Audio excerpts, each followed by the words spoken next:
Good morning. Very much welcome to Finanspanelen. My name is Adrien. I will moderate this seminar and the title, as I'm sure you know, is Stablecoins and the Digital Euro.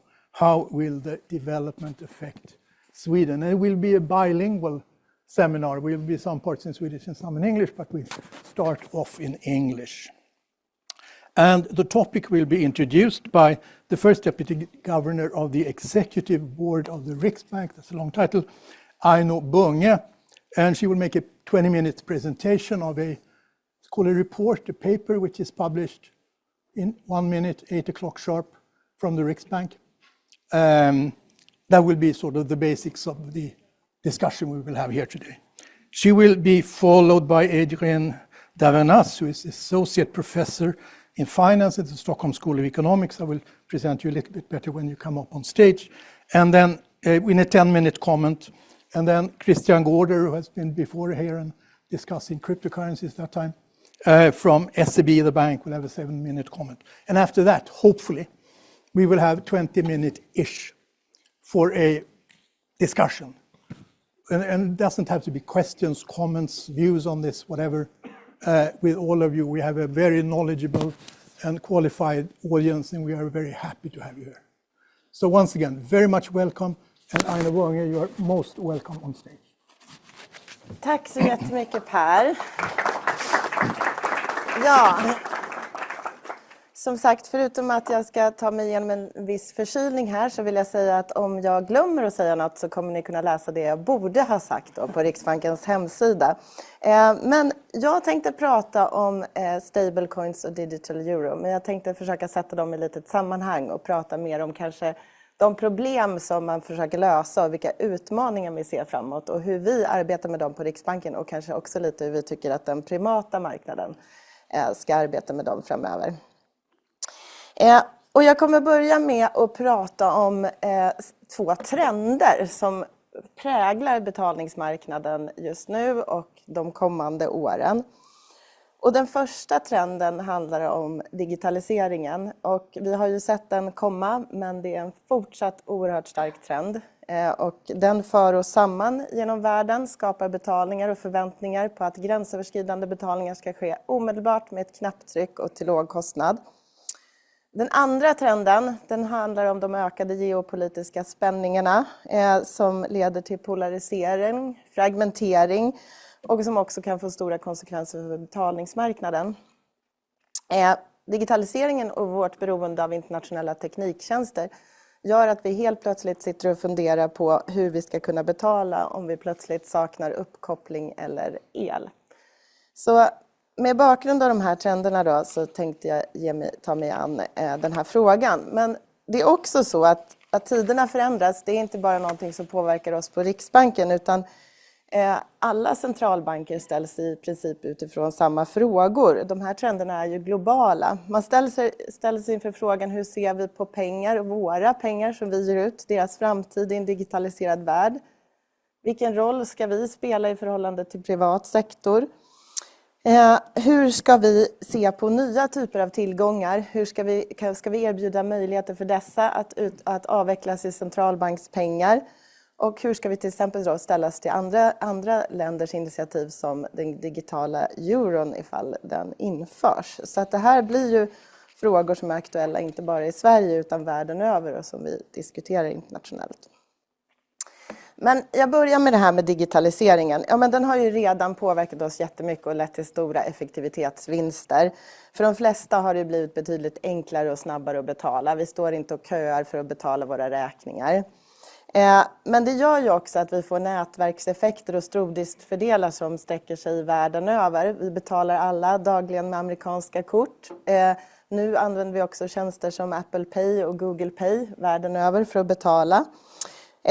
Och när det gäller processerna där så har det blivit väldigt mycket effektivare för oss som konsumenter. Men om man tittar på processerna bakom så är de effektivare kanske väldigt mycket inom länderna. Men det är fortfarande ganska krångligt när du ska betala över landsgränserna. Det involverar flera aktörer och kostnaderna och tiderna kan vara betydligt längre än man kanske kan förvänta sig.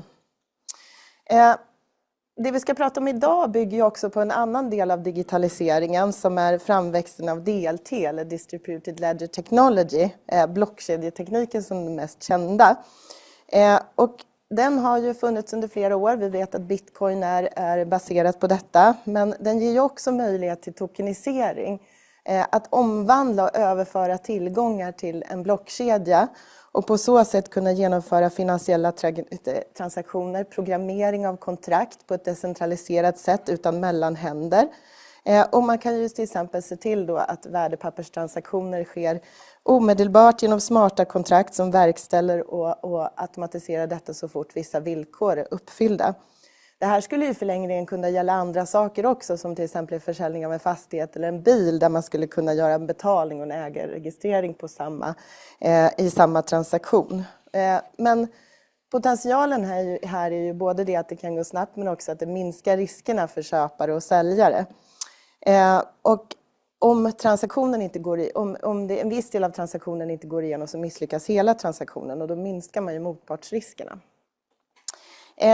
Men det för mig också då över till just det här ämnet stablecoins och framväxten av det. För stablecoins är ju en kryptotillgång som är just i form av tokens. Samma teknologi som bitcoin, men syftet här till skillnad från det är ju att det ska ha ett stabilt värde över tid. Och för att göra det så backar man upp, man kopplar värdet oftast till en vanlig valuta, US-dollar, och så backar man upp till stablecoins genom ett innehav av säkra och likvida tillgångar i samma valuta, till exempel skatteskuldspapper eller företagscertifikat.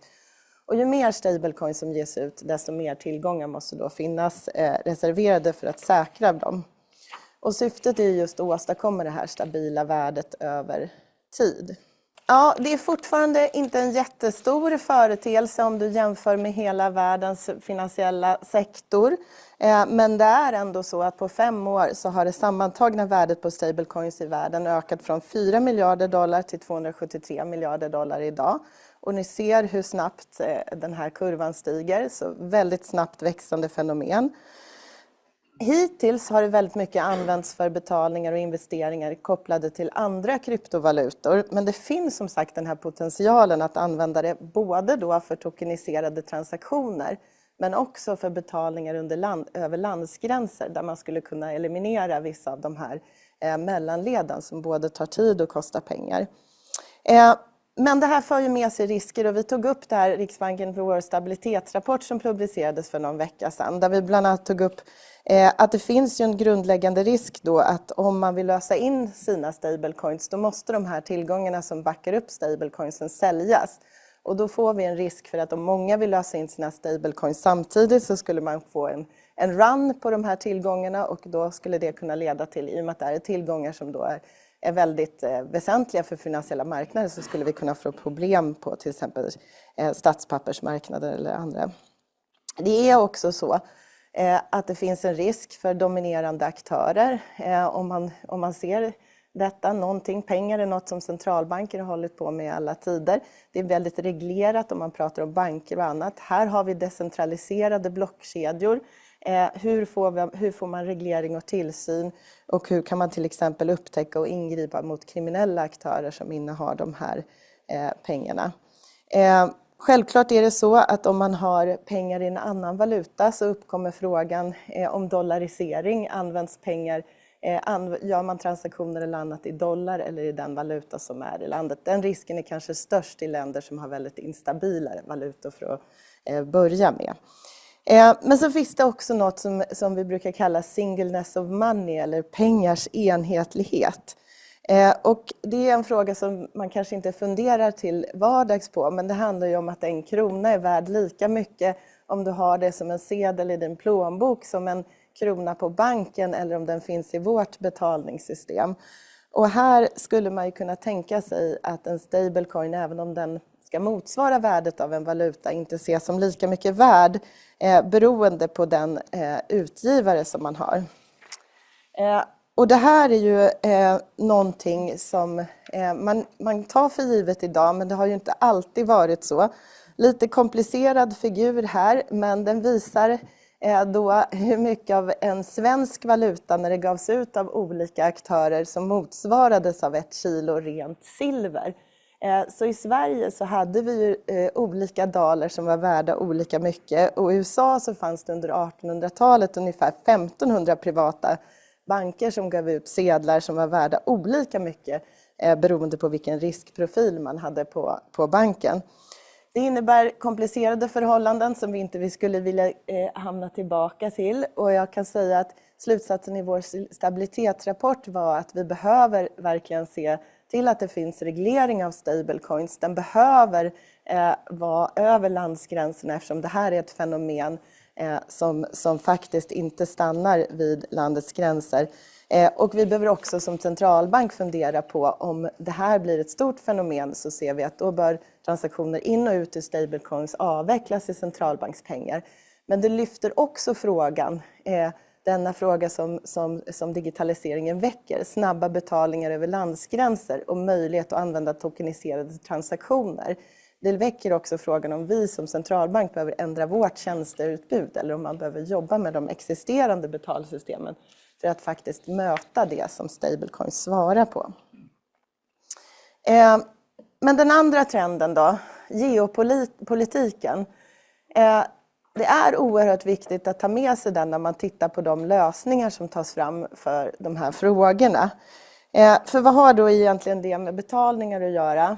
Jo, i den situation som vi lever i idag så är det tydligt att även betalsystemen är en sårbarhet som kan användas som ett vapen om man hamnar i en situation där man har någon som vill försvaga landet eller den infrastruktur vi har. Vi har också den frågan, när Ryssland invaderade Ukraina så stängde man av Ryssland från betalsystemet Swift. Det var en nödvändig åtgärd för att hantera ett aggressionskrig i Europa. Men det väcker ju också frågan för länder att det finns en sårbarhet när vi använder utländsk infrastruktur.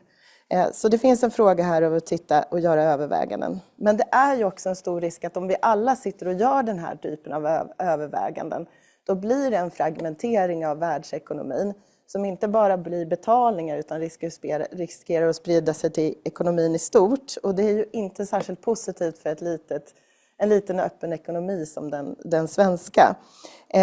Men det är tydligt att vi behöver tänka på den här frågan, och vi behöver också tänka på vårt beroende av el- och datakommunikation, cyberattacker och vår motståndskraft när vi bygger här. Och det leder bland annat till att man funderar över både vad man ska göra själv. Vi kanske behöver vara flera för att bygga system som har den motståndskraft som krävs. Men också vilka vi kan samarbeta med, där samarbete är väldigt viktigt. Ja, så det här är lite bakgrunden. Digitalisering, tokenisering, en vilja att skapa snabbare betalningar över gränserna och kunna använda den här nya teknologin. Och samtidigt det här geopolitiska klimatet som får oss att fundera. Så det jag vill säga då, jag vill börja prata om vad har vi då egentligen gjort från Riksbanken och vad behöver vi göra för att möta potentialen i den här tekniken och samtidigt uppfylla våra mål. För vi vill ju att betalningar ska vara säkra, effektiva och tillgängliga även i framtiden och efter att de här trenderna spelar ut. Ja, det behövs en rad aktiva beslut, men ett beslut som redan är gjort, det är att vi har valt att använda europeiska system för våra grundläggande betalsystem. Vi har redan gjort det när det gäller den europeiska plattformen TIPS, som är där våra transaktioner för omedelbara betalningar, det vill säga de som går via Swedish idag i stor utsträckning de går genom den här portalen. Och vi arbetar också med att vidareutveckla denna. Så tillsammans med ECB och den danska centralbanken så arbetar vi med projektet TIPS Cross Currency, där man ska kunna ha en infrastruktur för omedelbara betalningar även om det är olika valutor som svenska kronor, danska kronor och euro. Och det kommer möjliggöra omedelbara betalningar bland Sverige och andra länder i Europa. ECB arbetar i sin tur också med att knyta TIPS vidare till andra delar av världen. Vi får se vilken ordning det går, men man pratar bland annat med Schweiz och Indien. Och det skulle vara ett sätt att erbjuda omedelbara betalningar genom den här infrastrukturen. Samtidigt har vi också inlett avtalsförhandlingar att använda den så kallade T2-plattformen för vårt betalningssystem RIX. Och de här förhandlingarna pågår och det är alltså så att våra stora betalningar då skulle använda den här infrastrukturen framöver. Det sker redan i Danmark. Norge har precis samma diskussioner. Så det här handlar om att man samlas och bygger infrastruktur som kan möta de här nya utmaningarna. Och på samma sätt har vi ett inriktningsbeslut att göra detsamma när det gäller avveckling av värdepapper, T2S. Samtidigt som vi gör det här så arbetar vi naturligtvis med att införa nya standarder. Standardisering är ett sätt att få internationella betalningar att fungera bättre. ISO 20022 är nu den svenska marknaden har infört. Har varit ett jättestort projekt som involverar både oss och sektorn. Och vi har också öppnat upp då Rinks Inst för att ha andra typer av omedelbara betalningar än Swish. Så en liten marknad, men vi ser också att genom att arbeta tillsammans så kan vi också titta på den här nya teknologin. Hur vi kan till exempel erbjuda centralbankspengar i en tokeniserad värld. Då kan vi ta del av de experiment som ECB nu håller på med och samarbeta även när det gäller att ta fram sån ny teknologi. Så det här är ett stort svar kan man säga på den vägen. Sen är det så att Digital Euro arbetas nu intensivt med hos ECB. Syftet är ju bland annat att underlätta gränsöverskridande betalningar inom eurozonen och minska beroendet av utländska betalsystem och samtidigt skapa en offline-lösning som kan skapa redundans när man har en situation utan el eller uppkoppling. Och på politisk nivå så pågår nu förhandlingar. Jag är säker på att ni följer detta i tidningarna. Tanken är ju att det kanske kan vara klart under nästa år. Men sen är det här ett stort infrastrukturprojekt så lanseringen är ju någon gång 2029 som man har sett framför sig. I Sverige så arbetar vi med e-kronan men vi hade betalningsutredningen. Vi har själva gått ut och sagt att vi tror att det kloka här är att avvakta och bland annat se på vad som händer med den digital euron. Vi har engagerat oss och följer noga den tekniska utformningen där. Men det jag skulle vilja säga nu är att vi ser att nu börjar tidpunkten komma upp att återigen titta på den här frågan igen. För på samma sätt som vi delar plattform med de andra betalsystemen så skulle en digital euro ge oss möjlighet att dela plattform och infrastruktur för en eventuell svensk e-krona. Och då minskar ju kostnaderna och riskerna för oss som enskilt land med att ta fram en sån här pass omfattande infrastruktur. Vi ser därför att man bör utreda de här möjligheterna när man har kommit en bit längre i förhandlingarna. Och vi bör sannolikt redan under nästa år börja diskutera den här frågan i Sverige. För det är ju så att enligt den nya riksbankslagen så är det riksdagen som behöver fatta beslut om man vill ge ut en e-krona. Och det krävs också lagändringar och annat. Det här kommer vara dels en utredning om lagstiftning men också så är det ett stort infrastrukturprojekt. Så det är inte någonting som man fattar beslut om och sen har det kraft nästa år utan det är långa ledtider och det gör att diskussionen bör börja redan nu. Ja, och ett svar på som den digitala euron också försöker svara på handlar ju om det här med att skapa ytterligare redundans och offline-möjligheter. Och på tal om den nya riksbankslagen så är det ju här, den är inte så ny längre, den har varit i kraft i några år. Men den gav oss ett särskilt mandat att se till att vi kan betala i alla lägen, även under kris och krig. Vi har ju från Riksbankens håll rätt ut föreskrifter, pekat ut företag som är särskilt viktiga för betalningar. Vi har arbetat med kontantinfrastrukturen, lämnat förslag hur den kan stärkas men även öppnat upp nya depåer. Och vi har gjort flera olika aktiviteter. Det jag skulle vilja poängtera särskilt här idag som jag tycker är väldigt viktigt är att vi har en överenskommelse där vi har på frivillig väg med banker och kortleverantörer och andra kommit fram till att man från den 1 juli nästa år ska kunna betala offline med kort för livsnödvändiga varor som mat och drivmedel. och att det ska vara möjligt om man har en stängning upp till 7 dagar. Så det ser jag som ett väldigt positivt initiativ som har tagits fram med branschen. Men det här är ju någonting som vi kommer behöva fortsätta jobba med. Nu har jag ju pratat väldigt mycket om Riksbanken, men det är ju faktiskt så att det är ju i slutändan hos banker och betaltjänstleverantörer som vi får våra tjänster. Det är också här som innovationen i stor utsträckning finns. Det är här vi har sett de nya möjligheterna tas fram. Så att marknadens aktörer har ju både ett stort ansvar men också en möjlighet här att skapa nya tjänster som möter de här utmaningarna kring gränsöverskridande betalningar, motståndskraft och så vidare. Och jag är ju glad då att konstatera att vi till exempel haft ett väldigt bra samarbete när det gäller beredskapsområdet som bör fortsätta. Det finns också stort arbete på gång. Man moderniserar bankgirot. Vi har Nordic Payments Council som jobbar med att ta fram standarder för Norden som gör att man passar in med de europeiska motsvarigheterna. Och det är ju ett regionalt privat samarbete över landsgränser som jag ser väldigt positivt. Men konkurrensen är ju mördande, den är global och det är väldigt viktigt att inte Sverige halkar efter, för att om inte vi har innovation fortsatt här så kommer ju den komma någon annanstans ifrån och kanske till och med någon annan valuta då. Och där vill jag poängtera att de nya infrastruktursatsningar som jag pratade om, de öppnar upp möjligheter.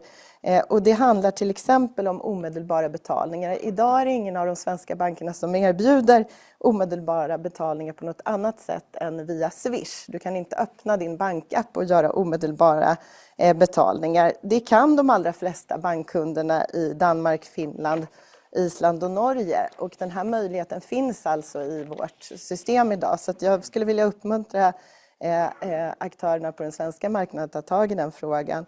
Det finns också den här frågan med tips cross currency, att kunna skapa omedelbara betalningar via vårt betalsystem där vi ser att man bör kunna ansluta under nästa år och ta vara på den möjligheten. Ja, jag ska avsluta här för vi ska hinna få ha en debatt. Men för att sammanfatta så vill jag säga att det är en stor förändring. Den präglas av digitaliseringen. Centralbankspengar ska vara relevanta även i framtiden. Det kan betyda att vi behöver göra dem tillgängliga för att avveckla nya tillgångar eller nya flöden. Men parallellt så utvecklas geopolitiken och betalningssystemet är inte en neutral del i detta. Vi måste tänka på motståndskraft vid varje del när vi bygger det här systemet för framtiden. Den digitala euron, den återaktualiserar frågan om en e-krona. Om det införs inom Europa så kommer det prägla både den europeiska betalmarknaden men också den reglering som tas fram där. Så vi behöver ta aktiv ställning i den här frågan och bestämma oss om vi ska ha en e-krona eller inte. Och när vi tittar på den privata sektorn så ser vi att den kommer fortsatt ha en väldigt central roll i utvecklingen. Här behövs det innovation och samarbete. Och vi behöver bygga grundläggande infrastruktur, men vi behöver samarbeta för att den utnyttjas på rätt sätt. Så det är en oviss framtid, men vi är flera aktörer som kan bidra på det här sättet. Och jag tror att vi ska kunna säkerställa en säker, effektiv och tillgänglig betalningsmarknad för framtiden. Men det kommer kräva ett antal aktiva beslut inom de närmsta åren. Tack!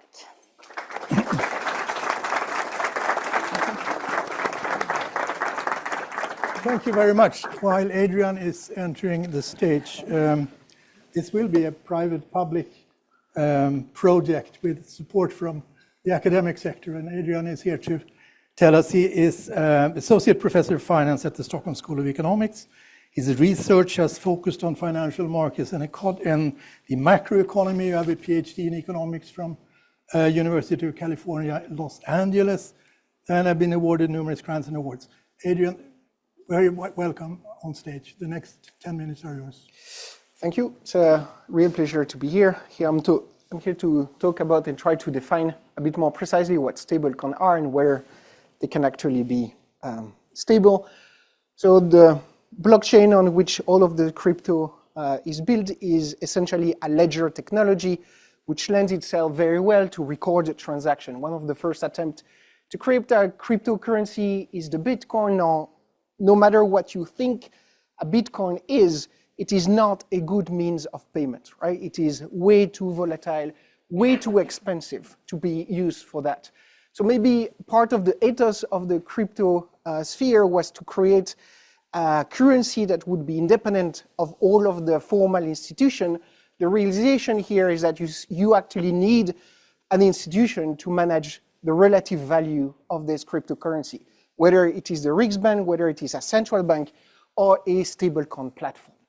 Right. So this volatility stifled the creation of another form of cryptocurrency, which is stablecoin, which is basically this platform. You can think of the comparative with traditional currency would be the central bank, which is going to try to manage the relative value of that crypto asset. I think we can think about the three important agents to really understand what a stablecoin is. First, we have users that hopefully are going to use the stablecoin in order to exchanges, again, services. And so they can exchange directly with each other the ownership of this different token. We need an exchange. Think for traditional currency, that would be the foreign exchange market, or for cryptocurrencies, it would be Binance, where the market price or the relative price of that currency is going to be determined by trading. And then where it becomes very important is the relationship between the platform, between, let's say, the Riksbank and Tether and the different exchanges, whether it is the Forex or Binance, which is going to be in charge of the issuance and the redemption of this stablecoin.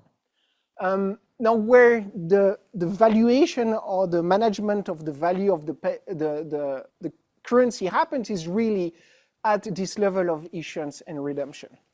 Now, one of the first stablecoin that at least attracted my attention, but I think also attracted a lot of attention, is the Terra Luna algorithmic stablecoin. That was back in 2018, where here the pegging mechanism that would enforce the stability of the relative value of the stablecoin is that you would have two tokens. You would have first the Terra token, which is the stablecoin and is arguably the one that needs to be stable, and the Luna token, which would be the equity token in charge of absorbing all the volatility in the valuation of the platform. And the pegging mechanism is that you could always swap 1 unit of Terra, the stablecoin, for $1 of Luna, which is the equity token. So let's see how this could work. Well, let's assume that we have a deviation from the peg and that the value of Terra trades slightly above $1. What you could do is give $1 worth of Luna to the protocol. The protocol takes that token, destroy it, or it's burned in the language of this cryptocurrency. Then the protocol would mint 1 unit of the Terra and give it to the person that provided $1 worth of Luna. Then you get that Terra, you sell that Terra on the market, and then you pocket the difference. You pocket the difference between the price of the Terra that is slightly above $1 and the $1 worth of Luna that you gave the protocol. When this happens, the supply of Terra supplies, which applies downward pressure on the price of Terra. The price of Luna, the quantity of Luna is burned, which applies upward pressure on the price of Luna, and the price of Terra is pulled back to $1. And so when the demand for Terra grows in the system, you have more Terra that is created, you have more Luna that is destroyed, the price of Terra stays around $1, the price of Luna becomes scarcer and more valuable, and in that fashion, Luna holders are going to capture seigniorage revenue. And what I mean by seigniorage revenue is the ability of this platform to print or create an asset that people think are valuable, right? Those are just numbers on a computer, but for some reason, some people will agree that this has value. And so this is what the seigniorage revenue means. And now because every time there is an increase in the demand of Terra, there is an increase in the price of equity, equity holder earns that seigniorage revenues. In 2019, you have a paper by Platias, who's a crypto entrepreneur, and DiMaggio, who was professor of finance at Harvard. They issue a paper and that showed that based on 1 million years worth of simulation, the peg of Terra is highly robust, right?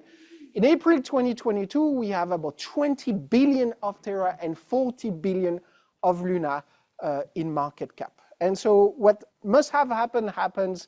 The entire platform completely crashed. So hopefully the takeaway from this is not that you should not listen to finance professor.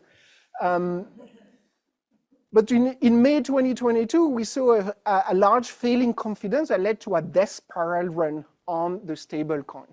What was very interesting to me, and one of the reasons I started working on the topic, is that this death spiral really got triggered when the market capitalization of the Luna, the equity token, fell below the market capitalization of the stablecoin itself.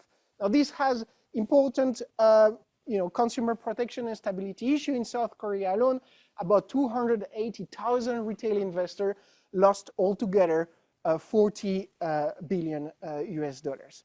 Now, for the ones of you that follow the presentation, hopefully you should have noticed that the fact that the platform crashes when the market cap of equity is below the market cap of the debt has absolutely no sense, right? And so that was a telling sense to me that a lot of people were fundamentally confused about what is a stablecoin and how does it function.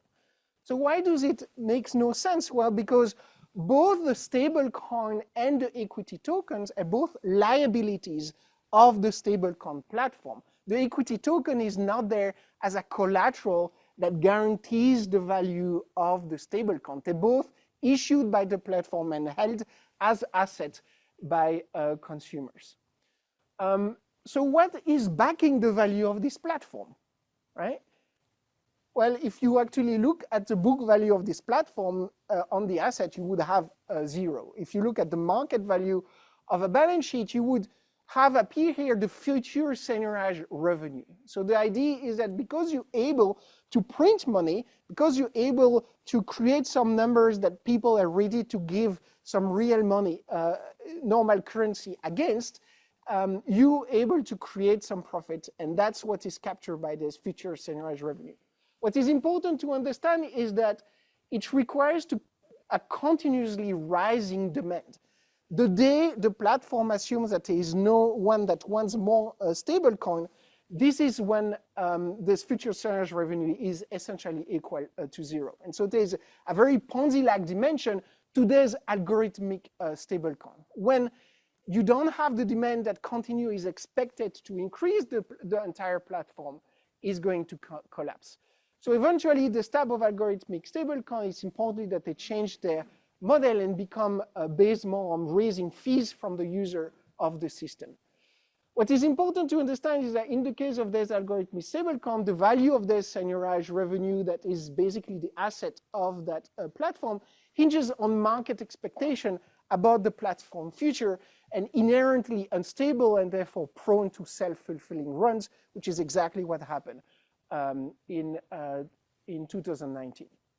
All right, so now the system as a whole, I think, moved to another type of stablecoin, which are fully collateralized stablecoin. And here, what I have in mind is Tether USD coin, which are the two largest fully collateralized stablecoin. Here, the business model fundamentally changes. Every stablecoin is backed by a highly liquid asset on the asset side, and the equity holder then holding the seigniorage revenues of the platform, this ability to print money. What is the seigniorage revenue in the case of Tether USDC? Well, it's the ability to issue an asset on which, in this situation, you're going to pay 0 interest rate on your liabilities, while at the same time, you can invest the proceeds of the sale of the stablecoin in collateral highly liquid asset that pay the market rate, right? And so you earn the interest rate on your collateral, you pay 0 on your liabilities. This is probably something that Kristian wish he could do at SEB. All right, so this is the seigniorage revenue of this platform in the case of a fully collateralized stablecoin. Now, what are the concerns in this case? If it's highly liquid and backed one-to-one, there's very little run risk or liquidity or stability issues. Obviously, there is very strong incentive from the platform to increase the riskiness and increase the yield of their asset. And so the quality and the liquidity of the underlying asset are a prime concern for this type of platform, and the transparency and the frequency of the disclosure and the audit becomes absolutely cardinal. Okay, so I'm already out of time. I just wanted to show you that if you look at the balance sheet of Tether, it doesn't look that safe because it has a lot of very risky assets. The only thing I want to challenge in the last minute are the challenges that stablecoin pose for the traditional system. You could see a stablecoin as a strong competitor both for traditional currencies but also for traditional bank deposits. If you go to the extreme, no one uses the krona. Everyone use a stablecoin to do a transaction. In that case, you have no monetary policy transmission, and Sweden lose the value of the central bank seigniorage. That's, a dramatic outcome. Same for traditional bank.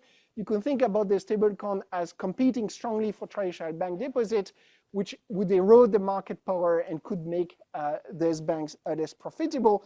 I see this as very healthy competitive forces because, as you maybe noticed from this speech of the first deputy governor, this creates very, very strong push both for the central bank but also for traditional bank in order to innovate to stay in the game.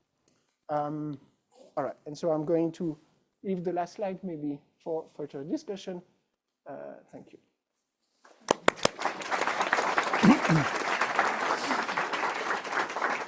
Thank you very much. Sorry for rushing you, but we can come back to some of these topics in the question and answer session. Kristian Gårder is co-head of equities at SEB, and you are involved in a cooperation between a number of European banks to create a stablecoin. So you are in the middle of creating what we are talking about, and we are very much hoping to hear how it's going. Thank you. Thank you very much. So my name is Kristian Gårder. I work at SEB. I'm co-head of equities, but I'm also part of the digital asset team. So, as we heard from both Aino, and Adrien, digital payment solutions have a lot of potential to lead to more efficient payments, but it can also radically change the underlying infrastructure that I will try to touch upon as well in a very short presentation. But we also recognize the risk, both with the intrinsic value of the crypto assets and the terrible example of Luna and Terra there. But as a representative then from the old school traditional finance that I am, you might wonder why I'm here. So let me go through a couple of examples that we've done. So over the last 10 years, we have looked at the possibilities available by blockchain and DLT technologies. We've gained practical hands-on experience. For example, when issuing a digital bond for the European Investment Bank. And we learned during this journey that you need cash on the same ledger as the digital asset you want to transact. That is needed to really unlock the advantages. So we investigated many ways to put cash on chain, as it's called, including two-layer clearing and settlement solutions with a combination of tokenized deposits for the customer and CBDCs, the central bank issued digital currencies, which is probably what we will see going on in the future. But we landed in the conclusion that the first type of digital cash that will gain traction is stablecoins.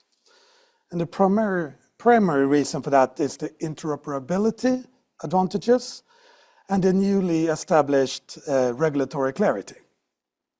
So standardized technology, for example, ERC20, as it's called, on Ethereum, allows banks and other fintechs to issue stablecoins in a standardized manner. So at SEB, however, we always think customer first. So, and the customers, they will need a trustworthy cash leg to be able to transact in digital assets.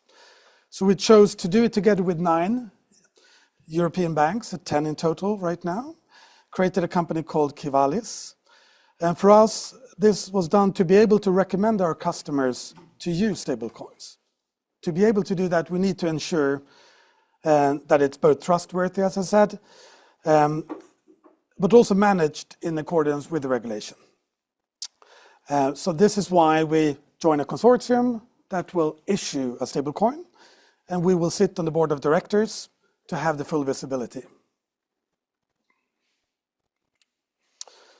So now going into an example which is more my daily job, and to illustrate the potential of digital assets, I took a slide here that shows the traditional US equity market as it looks today. It's considered to be highly efficient, and if we start from the top, we have 2 major exchanges, New York Stock Exchange and NASDAQ. We have 16 trading exchanges below, creating a very competitive market. And we have 1 clearinghouse and 1 settlement agency. This is Europe. It's the same roles as we saw in the US, but as you can see, it's highly fragmented. This drives significant costs, both to integrate and to manage, in particular for a quite small bank as we in the Nordics. So, and in addition to that, it cannot provide, or at least extremely difficult to provide, instant settlement. So if we instead look what the DLT pilot regime in Europe enabled, that is to collapse all the roles you saw on the previous slide. And in this particular, quite simplistic example, running it as 1 smart contract on a distributed ledger. So we are convinced that in the future, banks will obviously be able to play a role. That's quite important for us. But we need to proactively explore and develop to remain relevant. And issuing a stablecoin is one such activity. But to finally, just to repeat them, so we do this investment as we believe that blockchain and digital assets have a role to play for our customers and for SEB, but also actually for the whole financial services industry. And I will, of course, share the slides with you all, as I now had a very high pace, to free up some time for the panel itself. Thank you. Can you come up on stage? Please. Great, thank you very much. That was interesting. And I'm sure there are lots of questions in the audience, but before that, do you have any comments or questions to each other within the panel? I think it was very interesting because I think we were talking about pretty much along the same lines actually. So I think it was a very interesting thing. Okay. I mean, we find great alignment. We work with the Riksbank in various projects, so I think we are on the same page with that. No issues on stage. Great. I guess the only issue I had is where you said that the issue was either Tether or the Riksbank. I still want to say that it's kind of a difference between those 2 issues. Okay, please. Hi, Andreas Wedgren from Nordea. Thank you, first of all 3 of you, for very interesting presentations. Just reflecting a bit on some of the slides that we saw, especially taking Kristian, sort of the simplicity slide, going from one matrix to basically another, and then going back to Aino's silver dollar, slide. Wouldn't we, to a certain extent, say that we need to move from that complex environment that we've had back to an environment which resembles much more an environment that we had when all currency was backed by gold, basically, because a stablecoin is basically, you have your assets in one place and then you have your means of payment in another, and you just exchange the tokens. And given that, if we don't find sort of the gold in this sense, bit back to Aino's question, couldn't that be a really big threat to smaller currencies such as the Swedish crown? Sounded like you addressed. Yes, so I guess that this really, I mean, when it comes to tokenization, now we've only been talking about the possibilities, and I really see that this technology has a lot of potential. But then we also have to think about there's some things that sort of have not, this technology has not yet. It's not just the stable coins, it's the question that you need to have interoperability between the old and the new. So even if we make available, for example, central bank digital money on the ledger, we still have the issue, how do you move a financial system that is not on the ledger today to this ledger? So that I just want to say that before we sort of make this as something that will change the system tomorrow.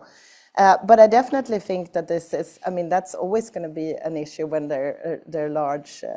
I mean, it's a movement to globalization, to creating, I mean, you could see really the push in digitalization in one way is pushing everything into one ledger. The BIS had this idea of the unified ledger where you would have everything on one ledger and sort of creating a global solution. I would say that this geopolitical trend is pushing it the other way.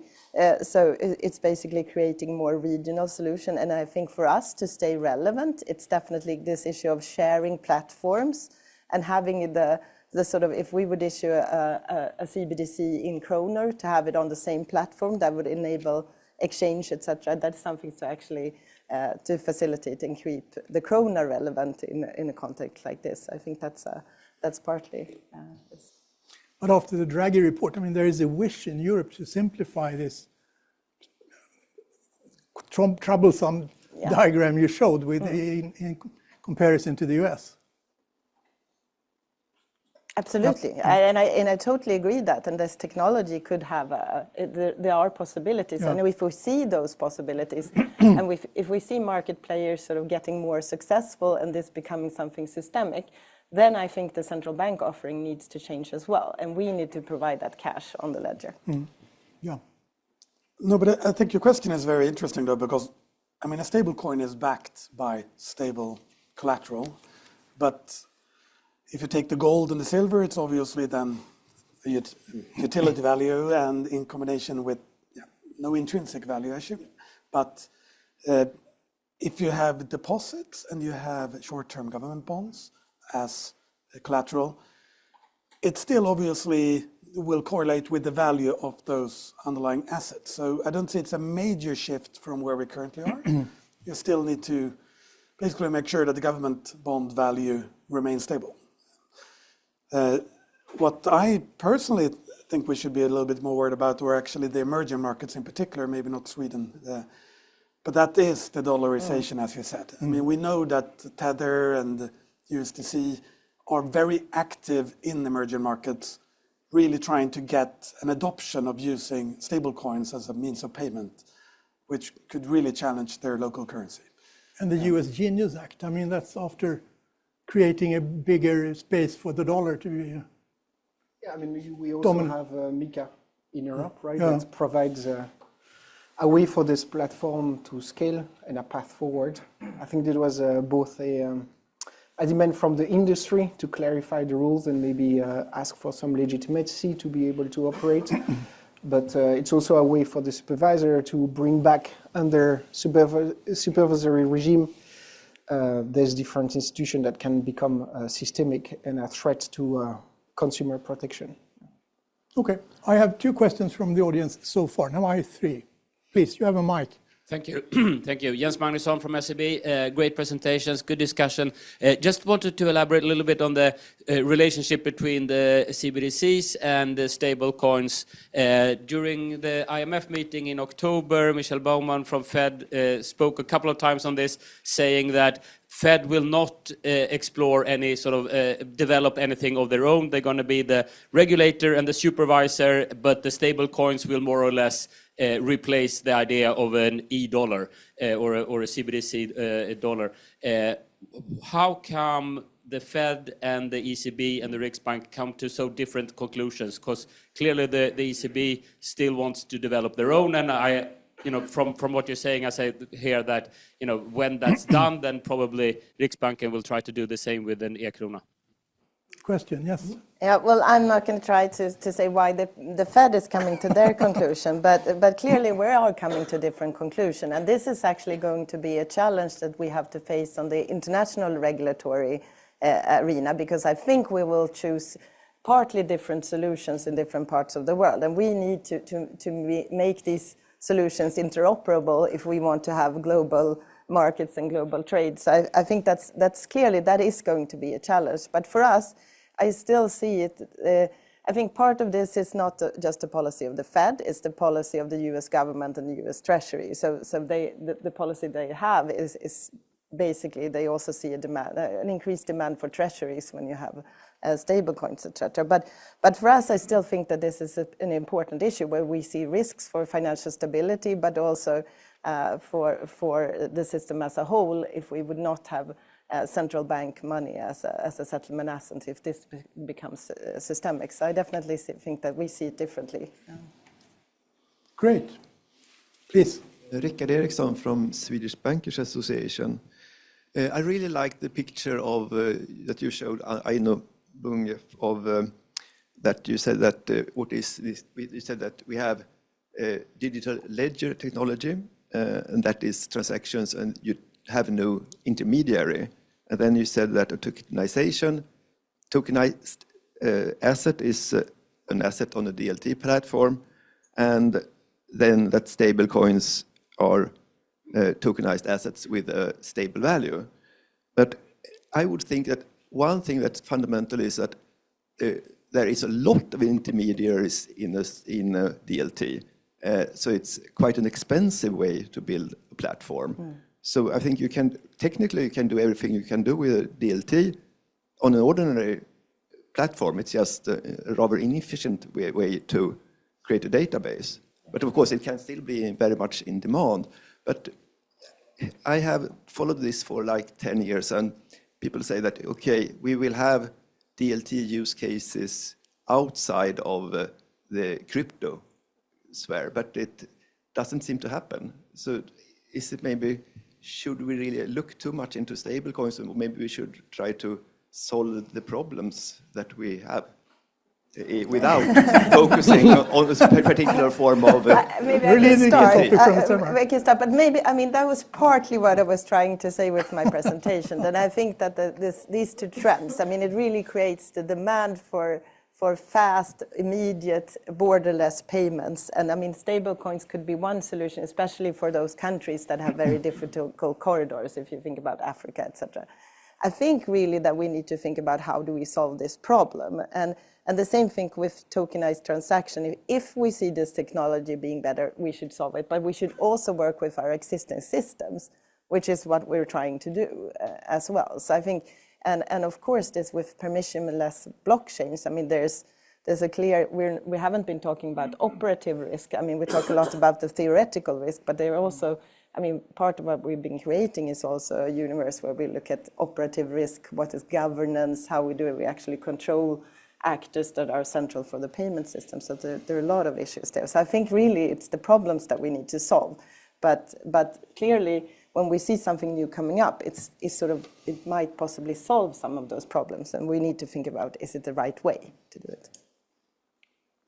And also, I mean, the technical answer as well to your question, if I understood it correctly, I mean, databases are highly efficient and been used everywhere. So if your use case do not require anything but the database, then I would definitely continue to use the technology that we have today. But what we should not forget is that when we all have our own view of the truth and our own ledger, there is an enormous amount of reconciliation going on behind the scenes. And if you could share one ledger where we all trust whatever that database says, and you don't need to do reconciliation, there are significant savings to be made. So. Okay, please. Jakob Lavrud from Handelsbanken. So I think super interesting discussion. I mean, the cross-border case has been mentioned, the idea from SEB and sort of building the network. But what we also see is a number of stablecoin or banks that build stablecoins that literally build them sort of as a single institution. HSBC is building one, Standard Chartered, JP Morgan, and the latest sort of Klarna entering it. Could you talk a little bit, what is the use case if you're a single institution with a sort of single stable coins? We're not talking about multiple ones that use it for sort of transacting over borders. We're talking about only existing internally within an institution. What is the use case there? But it comes back to your comment, actually. I mean, if you're really large and you want to go for world domination, and you believe you can create your own stablecoin that will get adoption, sure, that's what USDC and Tether have done so far. I mean, our view is that the consumers really do want to avoid to have one stablecoin per bank. There will be lots of stablecoins, even if they're valued very, very closely pegged to the krona or the euro. There will be minor differences in it. Our strong opinion is that we need a network effect to really get traction and adoption. So the more banks we can organize together to issue a common stablecoin, we're very open for other banks to join as well. There's quite a long backlog of interest to join the consortium as well. We believe that the likelihood of getting adoption is significantly higher. So that's the main reason. Please. Microphone is coming. Thank you for interesting. Is this on? Yep. Yeah. Thank you for interesting presentations. I'm Gabriel Samuelsson-Berge from the Ministry of Finance. So we're seeing a lot of interest from the market actors on stable coins, and that really raises the question of the sort of the speed or the pace of changing the legacy systems to try to keep up with this, if it's possible. We have, of course, CBDCs. They are on the table, but a couple of years from adoption and from actually being used. And the other legacy system seems even more difficult when we're talking about fragmentation internationally and so on. So that begs the question: if not stablecoin will actually get some real use on the market, it will be quite broad, possibly.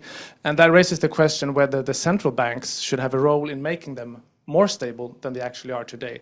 Maybe this is a question to Adrien and Aino mainly, whether you see the central banks to have a role in sort of providing liquidity, for instance, in case of a bank run or these kinds of scenarios. Who wants to start? Yeah, no, in essence, the central bank almost does not have a choice from the point of view if the stablecoin are systemic. There is a very strong moral hazard problem where if it goes bankrupt and a lot of customers, like it was the case in South Korea, are affected, the government will have to intervene and bail out this institution. So from the point when it starts to become systemic, regulation needs to step in to start regulating and make sure that there is not too much risk that would have to be bailed out by the taxpayer. And so I think that's the effort that we have seen from different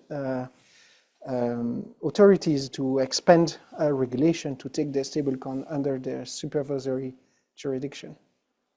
I guess my answer, I think that this may also be a question where different central banks have different opinions. For example, the UK, etc., have been discussing this more. This is not something that we discussed, but I really believe that this is also a question for regulation, and that you need to make sure that these are active decisions, and that might require regulation. But I think sometimes you also have this sort of intermediate solution. So in one case, perhaps if stablecoins are developed and you see this getting traction, then you need regulation. Then you need to think through how you get central bank money on. So it doesn't have to happen at the same time. But I definitely think that if this becomes systemic, and we wish to see this more broadly, of course, then when we talk about liquidity, if it's a stable coin in US dollar, it's going to be US dollar that they need rather than krona.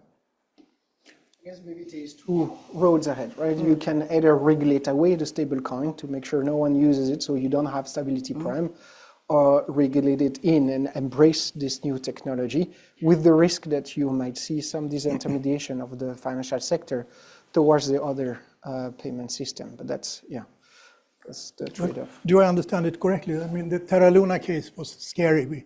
It looked stable but wasn't. So there are still problems to be solved. Will it be sort of national solutions or regional solutions or global solutions? What kind of solutions are we looking for? I think both Mika and the Genius Act understood very well that this stablecoin needs to be fully collateralized. And that is extremely important, as I showed in my presentation, that a backed one-to-one to highly liquid asset, which for Tether is still not exactly the case, given the existence of a lot of risky assets on the balance sheet, which could create the risk of a risk. So there's regulation that seems to highlight a lot the importance of being backed by a highly liquid asset. But there is a problem here that we would really need international regulation, and as everybody knows, the climate right now for doing international regulation is not that simple. And one example of this is this with multi-issuance stablecoins that have appeared, that you could issue a stablecoin under the Genius Act and under the MiCA that is actually fungible. Okay. But there are differences in the two frameworks, so it might be more valuable to actually redeem your stablecoin in Europe, and then you can sort of create runs and assets would have to move between jurisdictions. So there's certainly a lot of these international issues that would need to be solved, but the problem is it's not that easy to make international regulation at this point. Kristian, did you have Yeah, and I think it comes down to the definition of a bank run. I mean, historically, people have been running to the cash machines trying to withdraw as much cash as possible to get hold of central bank issued M0 money, if we call it that. I mean, there's always a risk if you introduce a central bank CBDC that's commonly available for the general public, that people would, I mean, by definition, it's a claim on the country itself and therefore the most stable coin. I mean, when you have a rush towards ATMs withdrawing cash, that takes time, there's a queue and so on. Making M0 money widely available could obviously lead to bank runs, in particular if you combine it with as you said, weapons and foreign governments spreading rumors or trying to, through social media or whatever it might be, try to get people really worried about the stability of even a backed stablecoin, which could then potentially lead to equivalent to bank runs, even if it's backed. So I think, we need to really think through financial stability if we would make M0 money widely available. Okay, we are unfortunately out of time.